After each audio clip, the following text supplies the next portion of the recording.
For more, we welcome ESPN sneaker guru, Nick DePaula. Nick, you're out there in Sneakerland, out there in Oregon, as everyone can see.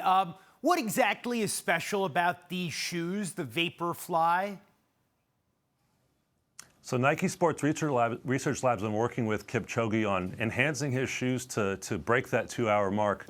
And they basically have two 4-foot Zoom bags in the forefoot that have a 90% energy return rate and a carbon fiber plate on top of that. So there's really this kind of propelling sensation.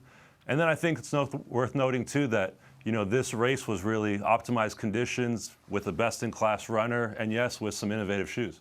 And now, there is obviously a lot of pushback on these shoes. There was an op-ed essentially in the New York Times a few days ago saying that there should be a standard height for the midsole, 31 millimeters, which is pretty average, as opposed to 36 millimeters. We're getting very technical here with these shoes. But I guess the big question comes down to, if you're not wearing the Nike Vaporfly, can you compete right now in distance running?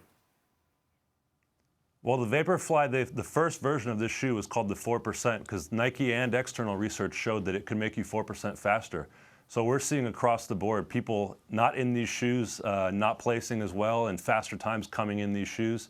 So it's something worth looking at. I think the research right now is showing that there is an actual innovation that blurs the line of enhancement, and that people in the shoes are finding faster times. So what is the IAAF, for instance, going to do about it? Right now, we're not sure. I think for right now, it's a prototype form that hasn't been yet released in terms of the next percent shoe that Kipchoge wore. If that shoe is released at retail and available for all runners to get their hands on, I think we could be going down the path of seeing it viewed in a banned equipment sense, if it is going to give that much of a market, almost 5% increase in speed. And there is, of course, precedent for banning all kinds of equipment that is considered performance enhancing in all different kinds of sports, whether it's those high-tech swimsuits or certain types of composite golf clubs, et cetera, et cetera.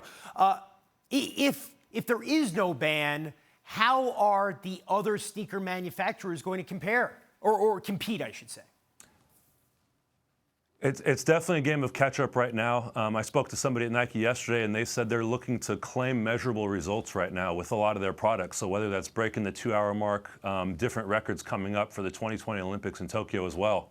And so Nike's investing a lot into their innovation, into their resources, and I think everybody else is trying to catch up to that if they can. Thank you for watching ESPN on YouTube. For more sports, highlights, and analysis, be sure to download the ESPN app. And for live streaming sports and premium content, subscribe to ESPN+.